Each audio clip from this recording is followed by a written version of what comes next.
Marc Toiti, qui va payer la dette de la France? Alors moi, ce que je comprends, c'est que, en gros, les riches et les grandes entreprises vont voler au secours de la France. Ouais, j'ai envie de dire, Jean-Luc Mélenchon sort de ce corps. On pensait que justement c'était réservé, voilà, au NFP, c'était le problème du NFP, hein. Mais là, c'est pris maintenant par des gens, bon, il n'est pas vraiment de droite, mais on va dire Renaissance, etc.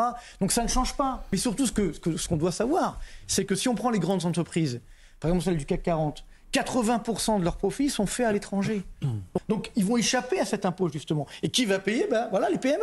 Comme d'habitude. Pareil les classes moyennes des entreprises. Exactement. Pareil pour les très riches. Vous savez qu'aujourd'hui, il y a seulement à peu près 42% des Français qui payent l'impôt sur le revenu et 10% payent quasiment 70% de l'impôt sur le revenu. Si vous augmentez encore la taxation, il y en a déjà beaucoup qui sont partis, mais ils vont continuer de partir. Donc la plupart des grosses fortunes françaises, disons-le sans trahir de secret, ils sont plus là. Leur épargne, elle n'est plus ici. Elle est un peu partout. Oui, les gestionnaires de fortune ont eu les téléphones qui ont sonné ces dernières semaines, ces derniers jours. Ils se frottent les mains parce que moi je le vois, j'entends tous les jours, des mouvements que ce soit en Suisse, à Luxembourg, etc. Ils sont complètement débordés de tous les Français qui ont un petit peu d'argent, entre guillemets, qui ont peur qu'on les taxe. Alors c'est peut-être pas patriotique, mais n'oublions pas que cet argent, parce que l'épargne c'est quoi?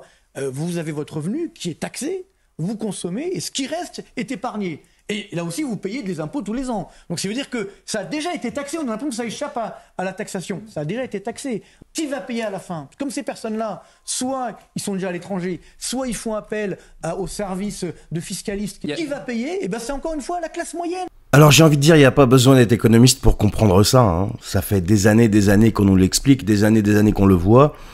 Et qu'aujourd'hui, ça fait aussi des années, on peut le dire, que c'est toujours les mêmes qui raquent. Et donc là, ça va être la même chose. Il n'y a pas de miracle. Surtout que là, on nous explique que les besoins de financement de la France vont franchir la barre des 315 milliards d'euros en 2025. On est dans des sommes astronomiques. Le pays devra refinancer 165 milliards d'euros d'obligations arrivant à échéance. Donc, un truc qu'il va falloir payer. Tout en empruntant 150 milliards d'euros supplémentaires pour boucler son budget annuel. Un record absolu. Tout va bien. Tout va très bien. Et là, on se pose la question de qui va payer. Mais qui va payer à votre avis? Mais toujours les mêmes. Ceux qui n'ont pas d'autre choix que de payer leurs obligations, leurs engagements et de bosser pour ça. Et donc, ils sont dans un circuit permanent et infernal, la classe moyenne, hein, de tout le temps en permanence tenter d'augmenter leurs revenus pour subvenir à leurs besoins et payer ce qu'ils ont à payer. Donc, ils n'ont pas le choix. Et l'État sait que c'est très facile d'aller taper sur eux parce qu'ils n'ont pas le choix. Enfin, ils pensent qu'ils n'ont pas le choix.